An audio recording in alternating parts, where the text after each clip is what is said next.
Well, I think Russia is the most practiced at using disinformation. They have been, to some extent, doing it for decades. They were quite practiced at it during the era of the Soviet Union.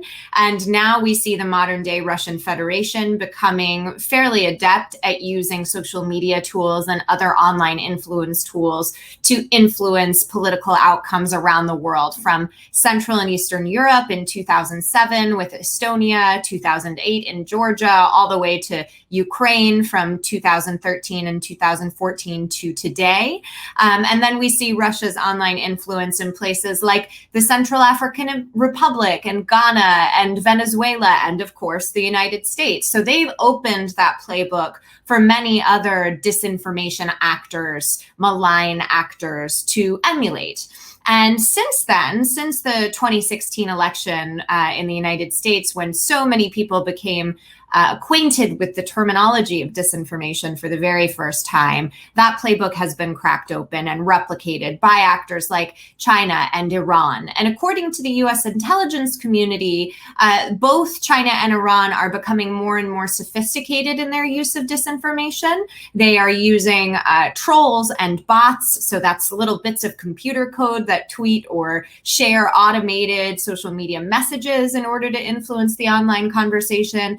But they're not quite as good as at identifying the fissures in society that Russia uses to manipulate the conversation. They tend to be a little bit more on the side of propaganda, creating messages or sharing and disseminating messages that are pro-China or pro-Iran. Iran has started to experiment a little bit more with disinformation during the 2020 US election. We saw them imitating and impersonating the right-wing Proud Boys militia group in order to intimidate voters in an effort that was disrupted by the FBI and the Department of Homeland Security Cyber and Infrastructure Security Agency.